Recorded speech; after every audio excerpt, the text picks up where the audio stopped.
Crystal Palace win Conference League after Mateta strike sinks Rayo Vallecano. Crystal Palace win Conference League after Mateta strike sinks Rayo Vallecano. Ed Aarons at Leipzig Stadium, Wednesday 27th May 2026, 22:05 BST. After being denied their rightful place in this season's Europa League, Crystal Palace finally have their revenge.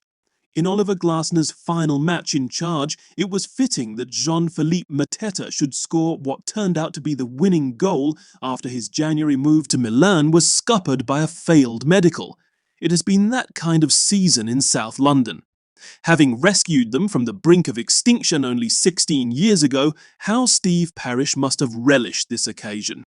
The Palace chair found himself sitting next to the UEFA president Alexander Seferin for the biggest night in their history, and he can now start planning for the Europa League campaign that was denied to them, as last year's FA Cup winners were adjudged to have broken European football's governing body's rules on multi-club ownership.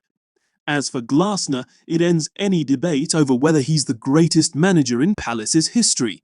Having been second best in the first half, he must take great credit for the way his side seized the initiative after the break, and the Austrian can now ride off into the sunset with a third trophy in the space of just 12 months. Surely a top club will snap him up soon enough. The streets of Leipzig were a sea of red, blue and white during the daytime as fans from both sides enjoyed the sunshine, with many of the 15,000 Palace supporters in town replicating the march to the stadium that brought them good luck in last year's FA Cup final against Manchester City. Thankfully, there was no repeat of the unsavory scenes on Tuesday, when local police said 60 Palace fans classed as known troublemakers were ordered to leave the city centre following clashes with their Rayo counterparts. Both sets of supporters unveiled huge tifos before kickoff, with Palaces referencing their long journey from being rescued from administration by Parish in 2010 to last season's first major trophy. Liquidation cancelled, FA Cup landed, Europa League boarding, it read.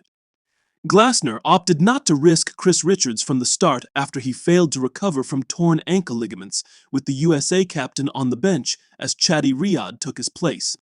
There was better news that Adam Wharton was fit to start after limping off against Arsenal at the weekend, while Rayo's influential Morocco winger Ilyas Akamac was one of only 8 outfield players named on the bench, along with 38-year-old club legend Oscar Trejo in his last match. Given that it was the Spanish side's first final in their 102-year history, Palace were in the unusual position of being favourites. Their budget is more than the 3 other teams who reached the semi-finals of this competition. It looked like they could be in for a long night after a cagey start where there was little quality on show. Pate Sis was shown a yellow card in the 20th minute for bringing down a charging Yeremy Pino when the Italian referee decided there was a covering defender between him and the goal. EC Palazan also went into the book before the first sight of goal came when JD Canvote, the French teenager switched to the right of Palace's back 3 to cover Richards' absence, was caught out of position. Thankfully for him, Alamao could not hit the target from Palazan's excellent cross. Rayo were dominating possession and went close again after a flying move down their right flank when Unai Lopez curled wide. Palace struggled to create anything until the 2nd minute of stoppage time when Tyrick Mitchell somehow failed to hit the target with a header from Wharton's inch-perfect pass.